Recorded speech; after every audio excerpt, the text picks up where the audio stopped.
walks in and there's a banana peel on the floor, but he skirts around a banana peel and then trips over somebody's foot. Well, there we go. Another joke to start the day. Hello, everybody. Welcome to the digital download. It's lovely to have everybody here. It's lovely to have the audience here. Today, we're going to talk about community and how important community is in what you do, particularly in your online life, but also in your offline life. Because often we feel that there's a huge difference between community and audience, but often that isn't spotted potentially by organizations. So before we get into the meat of the discussion, debate, argument today, let's all introduce ourselves. So first of all, Jordan. Hello everyone, I'm Jordan Abbott, B2B Social Influence and Interaction Advisor at Supero, and as always, proud DLA Ignite partner. Alex. Good afternoon all. Alex Abbott, founder of Supero and proud DLA Ignite partner. I noticed I'm actually in the digital download. You're in the logo. Yeah. Keep dodging it. Otherwise, I'll bounce you in and out and keep knocking your head on it. Jensen. Hi all, Jensen Abbott from Supero, also a proud and happy DLA partner. Tim. Hello everybody, I'm Tim Hughes. I'm the CEO and co-founder of DLA Ignite. Welcome. Lenwood. Hi, I'm Lenwood Ross. I'm the founder and CEO of Accelerate. We help organizations build high-performing teams. Will. Hello, everybody. Yeah, William Shorten, an associate consultant with DLA Ignite and also a learning consultant with William Shorten Learning Solutions. And again, saving the best till last, Tracy. I'm always last because it's so early where I am. So I'm like, I'm gonna just squeak in here last. Tracy Borison. Good morning, everybody on the North American side. I am the founder of TLB Coaching and Events, and we're all about optimizing your sales and marketing processes through your people. And I too am I don't want to use proud. We always use proud. We had this conversation one episode. I am you know what? Honestly, I'm kind of a grumpy partner today, mostly because we've had our third day in a row of snow, and it's supposed to be spring. Wow! Oh dear. WTF? Yeah, I'll say. I have all the fake lights on me today because it's snowing outside. That doesn't mean I don't love being a DLA Ignite partner. It just means I'm grumpy today. Accelerate is a DLA Ignite partner also. I've been forgetting that the last couple of I think you said that, didn't you? No, I didn't. Oh dear. Anyway, and I'm Adam. I'm Tim's business partner and co-founder of DLA Ignite, and it's delighted to have everybody here today and everybody in the audience as well. So, community. Who would like to kick this off? Because this is a big subject, isn't it? And one of my pet peeves is that organizations, and it tends to be organizations rather than individuals, organizations, they use the word community in the same way they use customer focused. It's a disposable line that means nothing 9/10 of the time. They have no interest in building a community in most cases. What they have an interest in doing is building an audience that they can then sell to. We're going to create a community and then we're going to monetize the community. The mere fact you're monetizing the community means you're not trying to create a community, you're trying to create an audience. Sorry, I'm up on my soapbox already and it's only 4 minutes past. Everybody's grumpy today, yes. Yes, it's the grumpy session, isn't it? So who would look at that? Yeah. Fantastic. Thank you, Andrew. So who would like to kick this off? Well, I can ask a question because hold on a second. This is a really interesting narrative we've got coming in from Rennis. Pet peeve, boomers wasting time on LinkedIn thinking this matters to anyone other than themselves. Well, you don't have to stay if you don't want to. No one's holding a gun to your head. To be fair, what about the Gen Xers and I'm not the a baby millennials boomer. that I'm are a here Gen X. wasting time on LinkedIn? Yeah, I'm Gen X. Indeed. Let's be I fair. think he's wasting more time on LinkedIn telling people that they're wasting time on LinkedIn. Yes, and that's a perfect example of how not to build a sense of community. So that might be a good starting point for one of these threads of conversation. So not to. away you go, somebody. Tracy, go on, you start. I think Alex said he had a question. Oh, okay. Do you have a question? It was a question for the panelists more than anything, and audience, please feel free to throw comments in. But what do we think are the key attributes to building a great community? I'm sorry, I didn't mean to pop that back up on the screen. I will try to do something about that. If you guys talk amongst yourselves for a second. If Sure, you click on the top right. I think there's something around authenticity, Alex, that you've got to you've got to be turning up, and you, as Adam said at the start, something if you're doing it for the wrong reasons, or it's perceived to be the wrong reasons, then people will soon get wind of it, and actually that will destroy your community or sense of community faster than anything else. So if it's inauthentic, if it's not being done for the right thing, then I think you're not going to stand a chance of building something. Yeah, I think that's an important point, even from the beginning of community, right? Is what is the intention of creating the community? Is your intention to just create a group of people you can sell to? That's what Adam was talking about in terms of audience, right? And as far as I'm concerned, as long as there have been marketers, that's what we have been talking about as an audience. But a community has a different level of connection, right? That's how I see it, is that we're connecting for a reason. We're connecting over something. We either believe in the same thing, or we're trying to accomplish the same thing, or there's some kind of what is the why? What is the why behind your community? And is it just about you making money? Yeah. I mean, I think that one of the things that's really interesting is that I think this is an organizational problem rather than an individual problem. So we're all happy to join communities. Some of those are communities around how best to develop your personal brand. Some of those are communities around how best to don't know what happened there. Sorry, Tim. I lost the. Some of those are around us as individuals. We're quite happy to join communities around personal brand, around business, around our hobbies and pastimes, guitars or cars or whatever those things might be. But when we get into the corporate world, actually that's forgotten, isn't it? What we don't do is we don't think about how we can move closer to people, how we can forge proper relationships. What we try to do is forge commercial relationships with somebody. And, it's like you go to, and I have the greatest admiration for this chap, but you go to a Tony Robbins one-day taster seminar and you love everything that he says from the stage. You absolutely love it. And he's got you eating out of the palm of his hand. And then he says, so if you'd like to come on my 2-day retreat, it's $1,500, and only if you buy it today in the next 20 minutes. And you feel betrayed. I certainly do. I feel very sullied by that sort of behavior, because that's not what I've gone for. I've not gone to buy, I've gone to experience that kind of community. And I think most organizations get this wrong, don't they? Yeah. There's so much pressure though for businesses and the desire to grow, that and the initial idea of creating a community starts with the right intention, but can often quickly lose sight of why it was originally created, because of the commercial pressure, the financial pressure.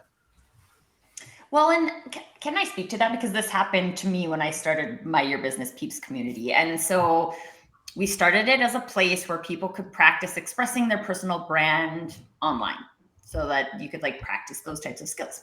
And then you start to get members. And then the members start to ask for things, right? So we had people who are like, well, could we do focus bubbles? Because we love the energy here. So let's do a focus bubble. And then we're like, yeah, we can do that. We can do that. We can do that. And pretty soon we're like, well, we can do all of those things, but that's actually not what we're here to do, right? The intention of this community is to practice showing up with your personal brand leaning way. That means you have to show up. It's not like a huge repository of recordings. It's about like showing up and doing things, right? And so we had to kind of revise and peel back a whole bunch of things to say like, okay, like this is what you're here to, this is what we're here to do. This is what you're here to do. And let's do that and not get overly distracted by a million things we could do. It's good advice. Yeah. So, so Robert made a comment just earlier on about what works in the community and what doesn't. He talked about different platforms. One of the things, I know you run a community on LinkedIn, Tracy, but in many cases, lots of people have tried to run communities and it's not worked. So what do you think in your community? Why does that work, and why have other communities failed? I think it's what did I call this? I called this the luck protocol in one of my articles, and it's the same. The reason the communities fail is the same reason why we think we're more connected in a workplace, right? If we put all the people in one place, then they'll be connected.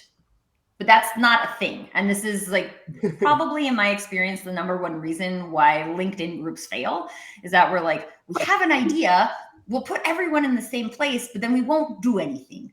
We'll just all be together, right? And like, there has to be an ignition point, and there has to be somebody who's like continuing to work it, right? We're all here to do this. Are we showing up to do this? Poke, poke, poke, poke, poke. And there will always be, remember that old school Facebook poke where you could like poke people? That's what you need in a community. Poke, so in my community, I keep track of when people join the community. And to be fair, I don't have like a 5,000 people, 10,000 people community. I have like 120 people in my community. And it's intentionally curated that way. I pay attention to when people join, and I give them a like anniversary month, and I track after 90 days, has that person done anything? Have they showed up in a networking event? Have they posted anything? Have they started a conversation? Because this is what we're supposed to be practicing here. And then if people are active, I let them be active. If people are inactive, I ask them if this is still a priority for you. And if this isn't a priority for you, that's cool, right? But like, let's separate for now, and you can always come back. Like, you're always welcome to come back. But this community is for people who are actively working on this right now. Yeah. And it's been really amazing because a lot of people are like, yeah, you know what? It's not a priority for me. I appreciate how well you curate this community. Hopefully I'll come back. And I'm like, and great. And if you don't, and that's fine. And we have events for people who are not members of the community and all of these things. But I think you need to have, if you have an intention for what your community is for, you need to have somebody who's like making sure that happens every day. Yeah, that's I love the way you describe that, Tracy, and what you're doing, because what it's pointing to is what I think community is about, which is this process of increasing engagement, right? And getting people to move from where they're just talking, right, conversation, which is sort of the lowest level of engagement, to participating, right? And that's what communicate, when you get to a higher level of engagement, which community I would say is the next level of engagement, you want people to be participating, because that is going to build the experience that they're looking for. So I love that. You talk about that shared, is that a xylophone or something for priority, that kind of stuff. Yeah, and it's interesting because this is something that Rob was talking about in his comments as well. And I don't think this is necessarily like a LinkedIn WhatsApp thing, but I do think that generally people create a WhatsApp group because they already know the people, and people can contribute to each other, right? I think that's another important piece of community, is that we contribute to each other. And when you look at the boom of Facebook groups, for example, Facebook groups were created so that one person could talk at a whole bunch of people. That's what they're created for. And I had a Facebook group for not quite a year, and I shut it down and created my Mighty Networks community, which is outside of all social media platforms, because people were just coming and sitting there and waiting to be fed information. I'm like, that's not a community. That's the point, isn't it? That's an audience. The point is that you only get out what you put into any of these groups.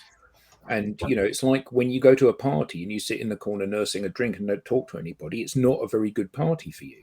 When you go and you chat to people, whether or not the chat demonstrates that we're completely aligned on a topic, or whether we're poles apart on a topic and we have an interesting debate for it, as long as it remains civil and you're having a conversation with somebody and sharing your ideas, to have those ideas either validated or applauded, or actually, I think you've completely misunderstood this, Tracy. I think actually this is the way it happened. Actually, that's fine. You know, that's surely the purpose of a community. And I think what's really interesting is, as you said, you know, people often join, and I see this time and again on LinkedIn groups. People join and then they fold their arms and go, "Okay, well, entertain me." And it's, yeah, you know, Well, it is, yeah.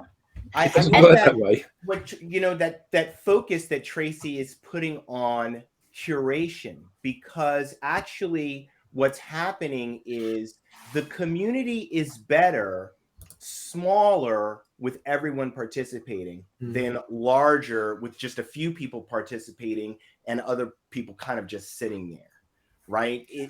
You're actually losing effectiveness of the network, and it's all about the network. Right? Well, there is an interesting piece here though too, because Adam had said that if you're sitting in the corner nursing a drink, it doesn't feel like a fun party for you. Maybe for you, Adam. For me, yes, like I like to be in with the crowd, but it's really interesting. So, fun personal fact about me: my husband and I met on eHarmony, and you fill in these like 5 questions, and one of the things I was specifically looking for was that.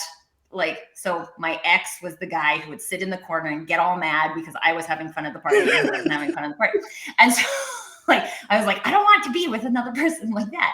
And one of Carter's responses was like, I kind of like to just sit back and observe. And I was like, red flag. But what I didn't realize about that is that there's people who enjoy that. There's people who enjoy sitting back and they're not judging the people. They're not like that's kind of where they find their comfort zone. And it's the same with communities. So there are people who want to be the conversation starters, who want to create discussion, and there's people who want to experience it. And so it's interesting just to explore like what is someone's desired experience from the community, and are they getting that? Because they might get that just by hanging back. Now, obviously, the community doesn't exist if everybody's doing that, but there's like roles. Yeah, I just had someone. But if you join a community and you don't actively participate in the community, you're not a member of the community. You're a member of the audience, aren't you? Because you're being presented to, and I think that's one of the key things, isn't it? You know, the people in the chat on here are people that I feel I know, whether I know them or not. I feel I know these people because they regularly attend the different shows that we have. We get a sense of their viewpoint. Not always do I necessarily agree with everything that everybody says, but actually I'm pleased to have that input into the dialogue. Well, clearly we have an exception earlier today, but you know, for the most part, I'm pleased to have that input into the dialogue, because actually that's part of what enriches the group. And I think that you know, when somebody says like this, you know, Andrew said communities fail because a thread of what they were has changed over time and become the opposite of what it was in the beginning. Okay, I'd never even thought of that. That's a perfectly valid viewpoint. It's one of the wonders of this format, where you get comments like that and you go, no, I never thought about that. Yeah, fine line between community and forum. A group about a certain industry is a forum, and a community has a wider spectrum. Maybe, or maybe they're the same thing in some ways. Mm. But it is that contributory thing, isn't it? It's a party where everybody's talking, and we've seen it already in the comments here, where some of the people have commented referencing and tagging other people that have previously commented. So it's like there's a huddle of people going on over there having a conversation, and another huddle of people going. And I think that's the wonder of this, isn't it? It's about getting to meet people and getting to know people and getting to collaborate, whether that has a commercial output or not. Mm. Yeah, my kind of, I was just looking up the definition of community, and it's a group of people living in the same place or having a particular characteristic in common, or the condition of sharing or having certain attitudes and interests in common. So I've tried creating a couple of communities, and the more this discussion goes on, I was thinking, well, actually, that I want them to be a community. I want people to interact and share, and there be sort of this organic feel of others sort of contributing, not just me. But it, is it just a group at the moment? Is it just a group where I'm regularly sharing what I think is to be insight related to the original topic, but currently the audience is just expecting to be fed, and until that moment when others start participating, whether it's a few months or even years down the road, does it only at that point become a community? And for now, it remains a group. I'm minded as you talk, Alex, about that video, which I'm sure that we've all seen on YouTube, about Crazy Dancing Man. And, I think they made a TED talk out of the first follower. And I think it is that part of, how can you bring that first follower along who's essentially going to kind of amplify the message that you put out, and to, demonstrate that this kind of behavior is okay. And that then starts to break the ice between, people who are just on the outside observing and just trying to get a feel of, is this a community that I want to belong to? And am I really going to invest my time and attention because I think it's worth me doing that? Or is it something I'm going to head off? And again, earlier, as Tracy was talking, I very much had the metaphor of, I think, especially at the early stages, of kind of being a gardener, that you've got to kind of nurture this over time in order to kind of feed and water whatever you're trying to develop, and then see it grow. And I guess I'm interested, for those of you who set up communities, is this something then you put in your mind to have a certain time period where, I'm going to give it a go, and if I don't get any traction, then there's a point where or is it just, this is a kind of labor of love, and I'm really just prepared to keep doing this because I feel I'm getting something out of it, even if there's not necessarily a great following or massive following at this moment in time. Yeah, I love the idea. I think we need to reference some of the questions in the comments. So Paula asked this. It's to stimulate debate rather than actually asking the question, I think. Do we need to clarify more what we mean? Yes. Do you? Because I don't think we do. I think that whether or not it's an online network like LinkedIn, or it's a face-to-face network, as we become more sophisticated users of these tools, then naturally the two merge.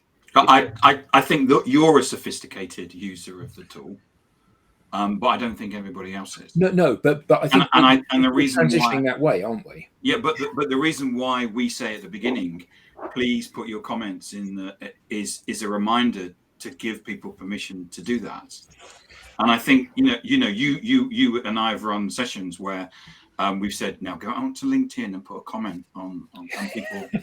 You can see how frightening they are, and I think we have to keep. I'm not sure that people know, because they've been in situations in communities where they've been shouted at. Sometimes that becomes the behaviour that they expect. And I think that you have to, Alex's point, it becomes a community when other people take control. Mm. And actually, your job in the community is to fire yourself. You shouldn't be putting out articles. Other people should actually be in control of it. But you've got to give people permission. I love that. I would like to address the issue of, this idea of network, and say that, networks have existed since there were two people, right? And that those okay, that the network is actually the people. These tools are what connect us.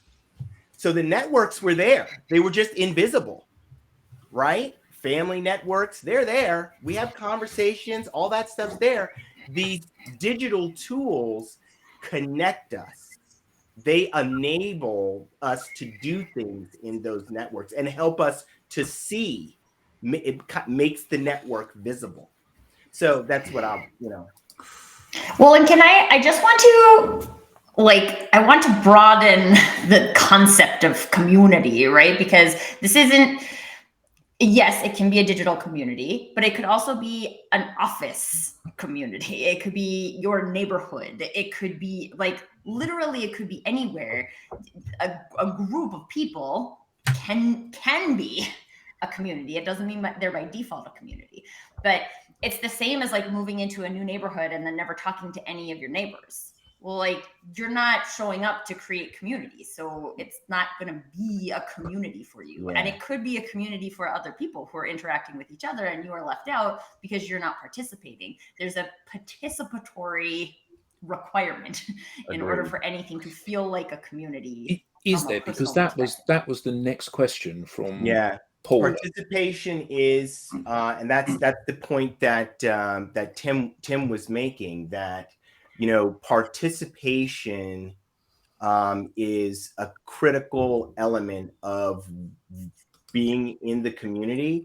And so, what Tracy described is going to the person and talking to them about their level of engagement. It's are you going to be a part of what we're doing here, or are you not going to be a part of what we're doing here? But I think it depends on where you're coming from. So this comment from Paula, can some just be observers? It's worth referencing that Paula runs a company called The Trauma Shop, where she helps people that have undergone trauma, sexual misconduct, that kind of thing. So clearly, people that are coming from that place probably do want, certainly for some time at the beginning, to be an observer, to see what's going on, to know that it's a safe space. For somebody like me or you, who's coming to this environment from a business perspective to share expertise or to learn stuff, actually we're pretty robust about these things. And if somebody jumps in and says things that are inappropriate, you just go, well, I'll just block them or just ignore them. And actually for some people, so I think that there are shades of this, aren't there? For some people, this is a huge risk. And for some people, certainly in the early days, like Tim said about go and leave a comment on somebody's post, for some people, there's a huge perceived risk, but it isn't really a risk. And they know it isn't really a risk, so they can overcome it quite easily. I guess what I'm trying to suggest is that it's a process, but there are certain boundaries. And when you are observing the community and contemplating how you will become a part of it, or whether you will become a part of it, you're not yet part of the community because you're participating. Once you move from not participating, which is outside the boundary, to participating, now you're becoming part of the community. And I think, and there's different levels of participation, right? Yeah. Participation for one person might be to like someone else's post the first time, right? That's step one. And then step two might be a comment. And then step 3, 4, or 5 might be posting your own article, right? And so I think to address Paula's question too about do we always have to show up? I think at the beginning, yes. If you're creating a community, like in William's garden example, like it has to be tended. It has to be tended by somebody who is responsible for the intention. And there's an important piece of you feeling like you are part of it, right? Not like you're up here and creating it for other people, but that you are also a part of it. That was something I experienced as well. As at one point I'm like, wow, I'm curating all this stuff for all of these people, but like, what about me? What do I get out of this? And now, like, I've run my community for 2 years, and I'm at the point where, like, if I'm sick or my son is sick and I can't show up for a thing, other members of the community just step up to run it. And that's the point. And it's always been the point for me, is that this isn't about me, this is about us practicing our digital interaction skills. So, like, let's all do that. I mean, I'd like to just try to frame community as being actually about something else. It's about engagement. And so what we're looking at is the levels of interaction, what the person is doing as they're, considering whether to become part of the community or not, as a measure of how engaged they are in what's going on. So, there's a big problem in the world of business about engagement, and organizations trying to figure out how to get their people more engaged. Well, building a community is a way of increasing that level of engagement. If you're building the community, let's say you're doing it for organizational purposes, and people are not participating in the community that you're building, you have an understanding about their level of engagement. Well, is that right? Is that right? So this is like, I'm looking for a new wife. Therefore, lock me in a room with any woman, and eventually we will form a relationship and fall in love. Actually, if you build, that's Stockholm syndrome, I think, Adam.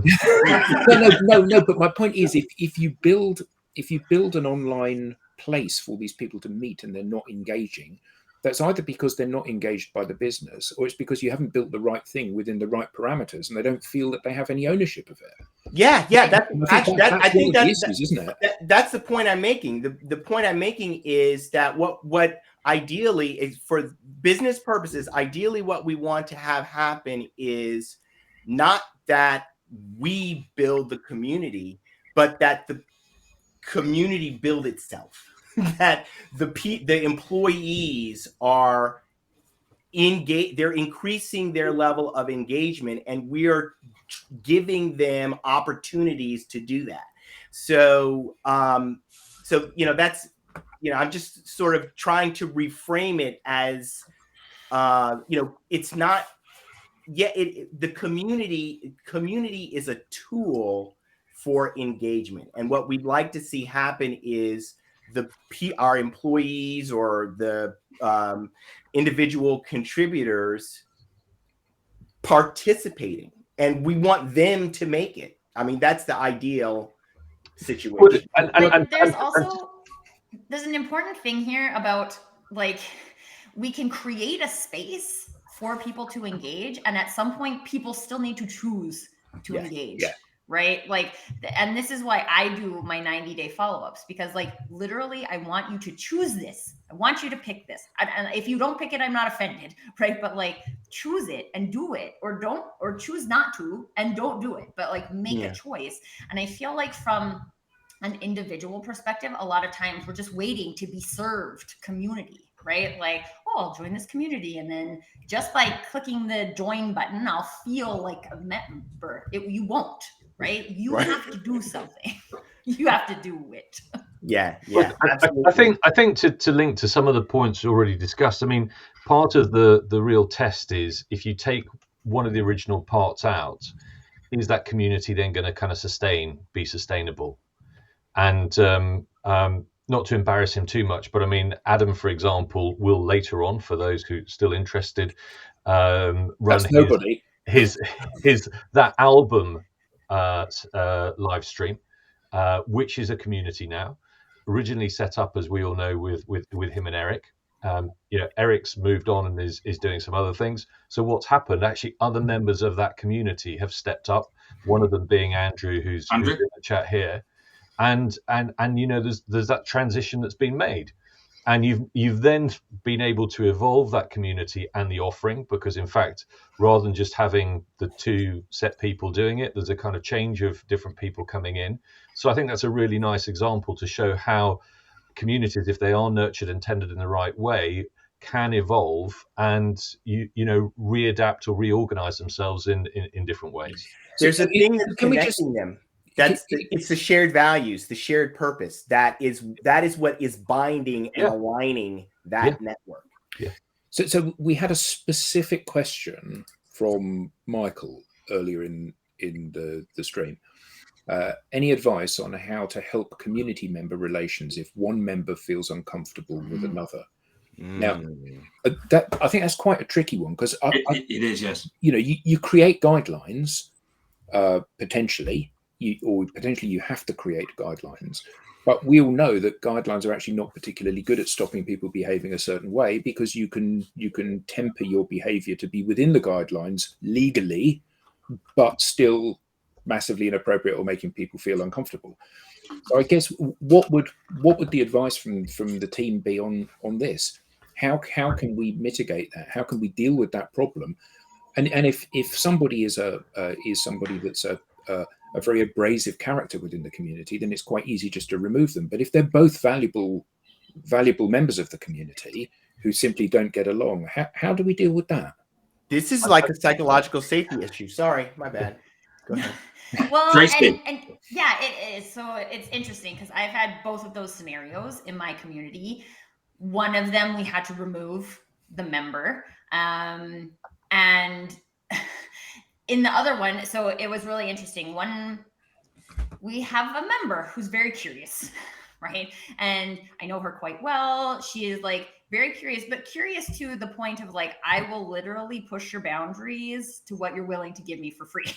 And we have a lot of coaches and things in the community. And so one of our other members had said, I've been running this workshop. This person has come like quite a few times. She's asking me questions about like the research behind it. And I'm concerned that she's trying to take it and do something else with it. And I'm happy to run this workshop again. And I would like her not to be allowed to attend. And I can understand that. And I know the personality of this person, so I can see how that could push the boundaries. But this is also one of the important notes is I know the personalities of both of those people, right? So I know that this person isn't being malicious, but that is how they are. I know this person is learning to set their boundaries, so I can moderate that relationship because I know what's going on with both parties. This is when you got to a place where your community is so huge that you don't know the people, you don't know their intentions, you can't do that as a community facilitator. And so in this scenario, I spoke to one person like, hey, we're trying to make sure that all the new members can get in on these things. And you've taken this a few times, so can you step back on this one? And she was like, oh yeah, no problem, right? And then the other one felt like their boundaries were maintained. I recommended, like, I would recommend a conversation between the two of you to like sort this out. Like I am a mom, but I'm not your mom, right?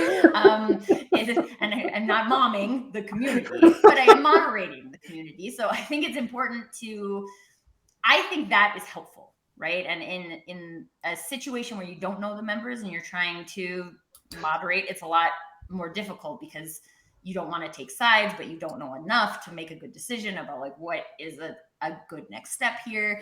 And that's why I'm a proponent of smaller communities as well. Yeah. As I'm looking around at all of us talking, I've noticed a number of things. So I know Tim and Will and Alex are all round the wrong way. And I suspect I am as well. So can everybody raise their right hand? Okay, so we're all round the wrong way. So if we all go to settings, the little cog at the bottom, select video, and then we've all got mirror camera engaged. So if you turn that off, we should now be round the right way.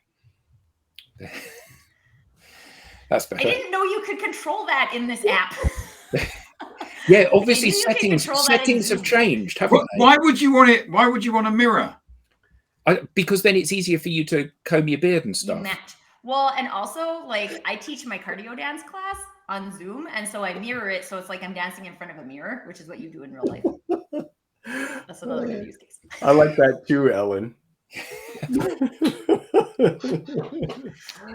So I was gonna say about the community guidelines, and you know, when you're building a community that, you know, in some instances you want to grow, and you know, you want to have like an ecosystem. You want it to get beyond just the guidelines. Setting the boundaries are very important. Yeah. And when something goes awry, you've got basically one chance to breach this boundary, and then you're done. They're guardrails, aren't they? Really? Yeah, they're guardrails. And it's they're so guardrails. important because you've just recently started a community, haven't you, Lenwood? Yes, I have. And I'm, you know, one of the reasons why I've been looking at these things. What are the things that I need to do? Talking to people who have built ecosystems, not just a small community, but whole ecosystems, and how you do those things. Studying, you know, what is this really about? What am I trying to do here? So it is something that you nurture. It's, you know, ideally you start small, and you really are nurturing and, you know, watering and growing. You're on a journey. And if you started, like I've started this community for a purpose. I want to take people from one place to another place. I want them to join me, you know, on this journey. And so I've got to really be thoughtful. It's designed. You know, you hear a lot about design thinking. What, you know, is this designed communities? Yeah, communities are designed, folks. Remember where you heard it first. They're designed. We can take actions that will help them to grow, help people to grow, and we're going to need to do that in a big way. I don't want to go off track, but Lenwood, what's your community called? People Rise. Oh, thank you, Tim. People Rising, and it's today at 1 p.m. The audience can find that on the hashtag, can't they? Yeah, there is a hashtag. Absolutely, I have to remember to use it. But yeah, People Rising today at 1 p.m. Eastern in New York time. That's, I think, 6 p.m. right in the UK. Yeah. So yeah. So. Oh, the statement I was going to make about, you know, just forgive me for this.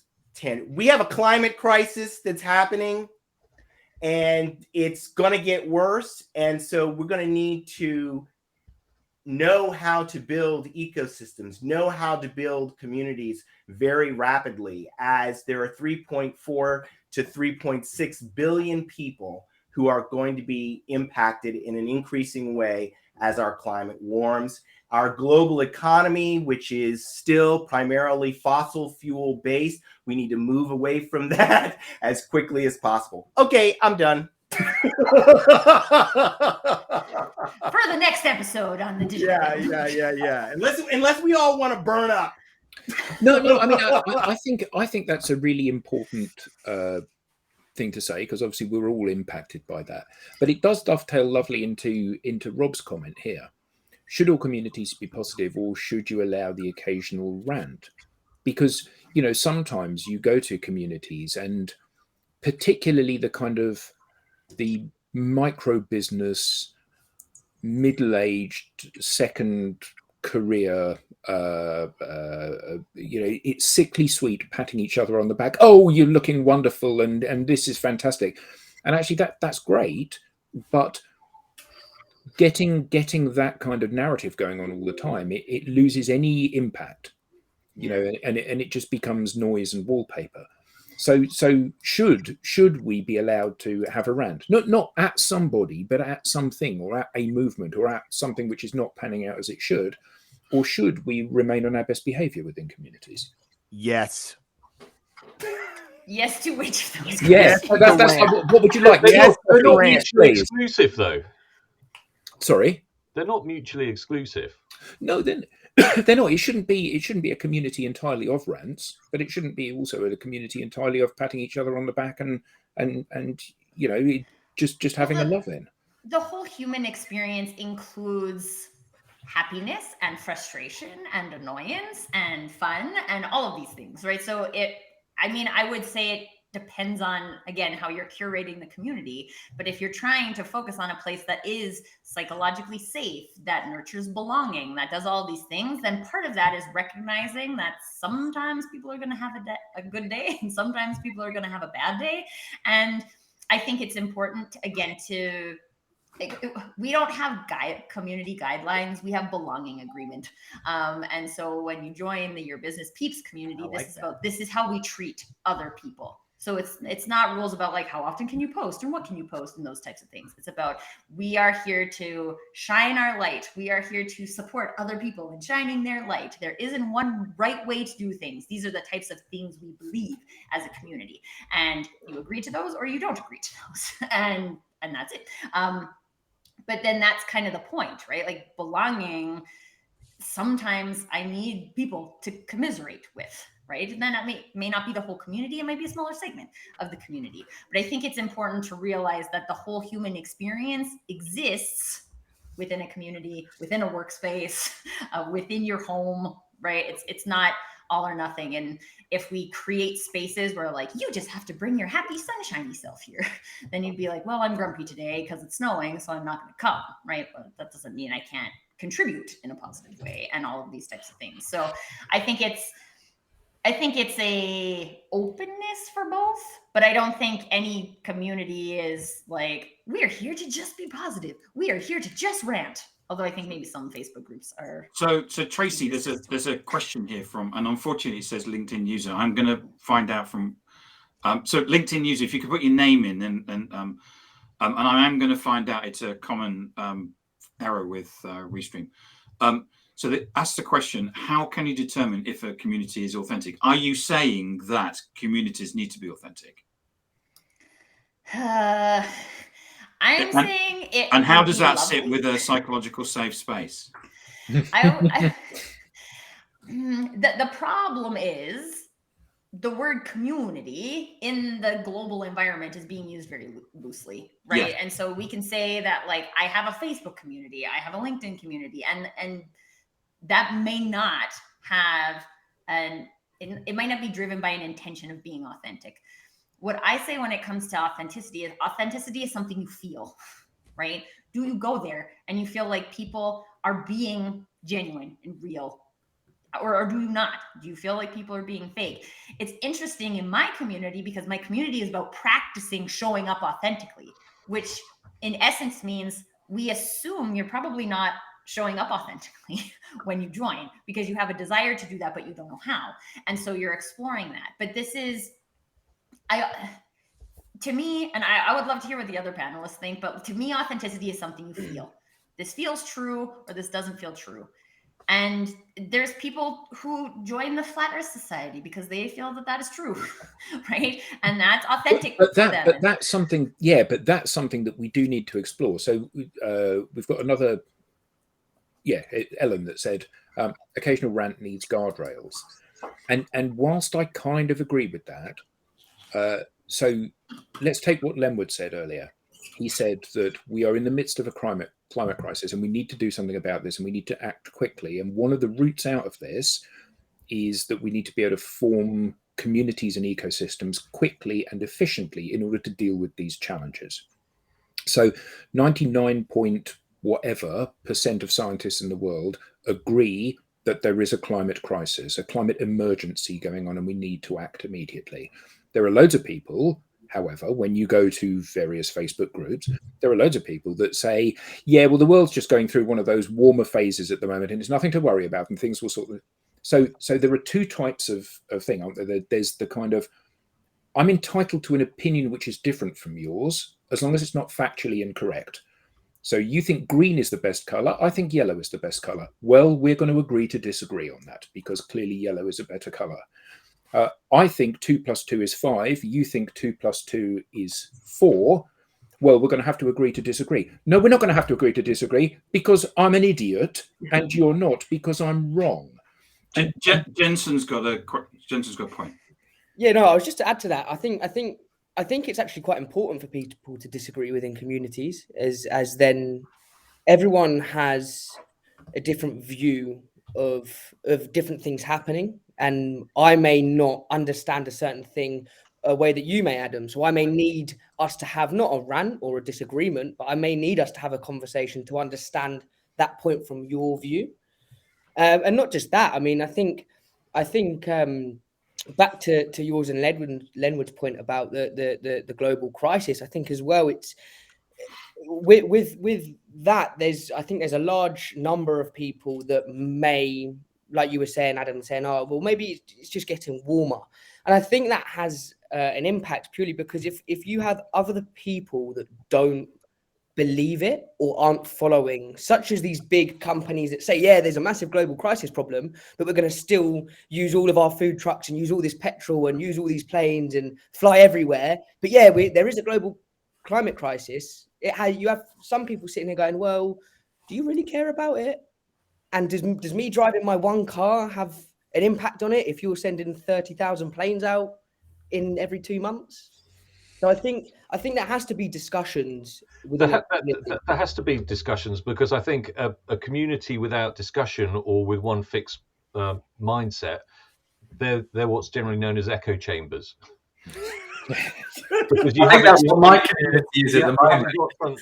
Anything there? So, I mean, I'm playing around and I haven't yet come up, but I think there's almost like a typical kind of consultant's 2x2 matrix here, which is on one axis, I'm very clear about non-participative and participative in terms of people in the community, and then the community itself, I'm not sure on the y-axis whether you'd have open and fixed or something like that, because I think there's room for all of those things. I do think that you can be in a community even if you're non-participative, if you're on the edge. Actually, it's not where you or the community are going to get the biggest benefits, but there is a space there for that type of thing. But I think, obviously where you want to be is to be in a very open community and to be participative in that. Did you see Richard Urich's post this morning about when you go in to be interviewed by a member of the media? Yes. Whether or not you're likely to get an easy ride or a tough ride. Yeah. And actually that translates, that 2x2 matrix that he had translates very well to exactly what you're saying here, I think, doesn't it? Yeah. About whether or not what you're saying is contentious or not, and whether what you're saying is an opinion or a fact. And actually those are some of the things that operate and drive how people engage, isn't it? Yeah. But I think there's also people, I would say, join a community for one of two reasons. One, because they're trying to accomplish something, and that's what we're doing in this community. Or two, that these people believe the same things that I do, right? And I believe in the climate crisis, right? I believe the Earth is round, and there are people. But by round, do you mean a disc or do you mean spherical? I mean spherical. And that even my 5-year-old knows that one of the concepts of creating a planet is that it has enough gravity to make itself round. Anyways, but I think there is something to be said, because we're talking about communities, that people join communities because they feel like these people have the same thoughts, feelings, opinions as me. And so there's probably different types of communities. And I'm, a fan of the ones that are growth-minded and have conversation and all of these types of things. But there are also people who I feel so unsafe in their surroundings that they join a place, like a church or a club or something that makes them feel like all of these people believe the same things as me and therefore I'm safe. And this is I think it's an interesting component of communities. Like there's inherent safety, but I would actually challenge that if you feel like you actually belong in a place, that there's like safety enough for you to disagree and ask questions and have those types of conversations. So maybe it's like stages of community. I mean, I think Colin's point there is lovely. Perfect. Absolutely perfect. There needs to be that degree of tension, doesn't there? There needs to be the fact that we are facing roughly in the same direction, because it doesn't want to become a punch up. However, we're not entirely aligned. We have a different view and a different perspective on things, and sharing that is important. We know where we're going, but not quite how we're going to get there. Yeah, absolutely. Yeah, that's a good point. That's it. We've got these complex challenges. They're there, and we've got to navigate. We don't know the answers to the problems, so we're experimenting, we're testing, we're trying to figure out what works. When we find something that works, we want to push resources to that thing so that we can grow and scale it. This is ecosystem building. This is how you do it. Oh, we're looking at this dramatic pause. Yeah, we're looking right over here at this. That's a long comment. It is a long comment. So Tracy, I got a question for you. Because I know someone that basically creates. They get paid by corporations to create LinkedIn groups, and of course they have pressure from the corporation that it needs to be 20,000 people. And one of the reasons for that is that they only get a 1% participation rate. Yeah. Whereas I'm involved with a LinkedIn group on Facebook. Sorry, a Facebook group on Facebook, which on my suggestion we've actually topped out the membership to 1,000 people, because we actually think that it's going to be better and have more quality than quantity. Where do you fit in terms of the quality and quantity and in terms of? I think if the goal is quantity, then like that's your intention. Your intention is just to have a big community. And yeah, but is it? But washes out any but other then is that a intention you community? might It's have. an audience, right? And it's, again, to me, communities are about people and people connecting, right? So if you have a community that's 20,000 people, I don't know about you, but like I can't connect with 20,000 people in a meaningful way. Right.